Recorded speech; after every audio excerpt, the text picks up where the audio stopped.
Kumusta mga kaboxing? This is Boy Kalawang TV. So update lang po tayo mga idol dito sa ipinataw na parusa kay Chris Eubank Jr. ng BBBOFC o British Boxing Board of Control dahil sa pagsampal nito ng itlog sa pagmumuka ni Conor Benn kahapon sa kanilang naganap na press conference sa Manchester, England. So mabigat-bigat nga po yan mga idol dahil alam naman po natin na mahigpit yung BBBOFC pagdating sa mga rules sa boxing.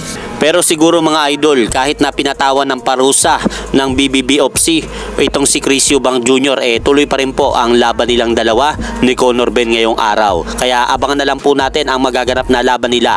At sa kabilang balita naman po mga idol, naglabas na ang The Ring Magazine ng update bilang pound for pound top 10 boxer ngayong araw. At dahil dyan, unahin na po muna natin itong nakapwesto sa pansampu, itong si Devin Haney. At sinundan po niyan sa ikasyam na pwesto nitong si WBC World Bantamweight Champion Junto Nakatani.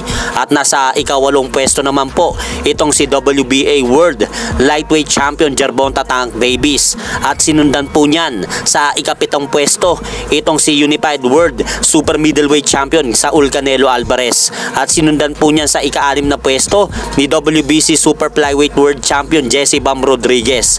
At nasa ika-5 pwesto naman po itong si former undisputed light heavyweight champion Arthur Beterbiev. At sinundan po niyan mga idol sa ika-4 na pwesto itong si newly crowned undisputed world light heavyweight champion Dimitri Bivol. At nasa ika-3 pwesto naman po itong si WBA World Super Welterweight Champion Terence Bud Crawford. At nasa ika-2 pwesto naman po itong si undisputed world Super Bantamweight Champion na Oya Inoue.